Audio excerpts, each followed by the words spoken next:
വിദ്യാർത്ഥി ഷോക്കേറ്റ് മരിച്ചതിൽ സ്കൂൾ മാനേജ്മെന്റിനെതിരെ വിട്ടുവീഴ്ചയില്ലാത്ത നടപടിയുണ്ടാകുമെന്ന് മന്ത്രി വി ശിവൻകുട്ടി. വിഷയം നിസാരവൽക്കരിച്ചിട്ടില്ല എന്നും കെഎസ്ഇബി സേഫ്റ്റി ഡയറക്ടർ കൂടുതൽ അന്വേഷണം നടത്തുമെന്നും വൈദ്യുതി മന്ത്രി കെ കൃഷ്ണൻകുട്ടി വ്യക്തമാക്കി.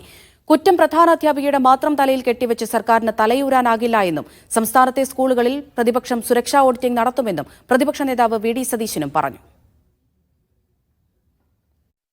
മാനേജ്മെന്റിന്റെ ഭാഗത്തുനിന്ന് എന്തെങ്കിലും വീഴ്ച സംഭവിച്ചിട്ടുണ്ടെങ്കിൽ അതൊരു കാരണവശാലും അംഗീകരിക്കുന്ന പ്രശ്നമില്ല. ചില കോണുകളിൽ നിന്ന് പറയുന്നു മാനേജ്മെന്റിനെ വിട്ടുവീഴ്ച ചെയ്യാൻ ഉള്ള സാഹചര്യം ഉണ്ട് എന്നൊക്കെ പറഞ്ഞ് ചില കാര്യങ്ങൾ പറയുന്നുണ്ട്. കുറ്റക്കാരാരാണ് കണ്ടാലും അവർക്കെതിരായി നടപടിയെടുക്കുക. ആദ്യം പറഞ്ഞത് ഞാനാണ്. ഞങ്ങളെ കുറ്റക്കാരെ ആരെയും സംരക്ഷിക്കുന്ന ചുമതലയൊന്നും നമുക്കില്ല. ഒരു കുടുംബത്തിലൊരു കുട്ടി പോകുമ്പോൾ ഉണ്ടാകുന്ന ദുഃഖം എല്ലാവർക്കുണ്ട്. ഇപ്പോൾ ഞങ്ങളിപ്പോൾ ഇന്ന് ഒരു സോഷ്യൽ ഈ സെക്യൂരിറ്റി ഇതുപോലെ സുരക്ഷാ ഓഡിറ്റിങ്ങിന് തുടക്കം കുറിക്കുകയാണ്. അപ്പോൾ പ്രധാന അധ്യാപികയുടെ മാത്രം തലയിൽ കെട്ടിവെച്ച് അവരെ സസ്പെൻഡ് ചെയ്തപ്പോൾ എല്ലാം തീർന്നു എന്നല്ല. ഇനി ഇങ്ങനൊരു സംഭവം ഉണ്ടാകാൻ പാടില്ലല്ലോ.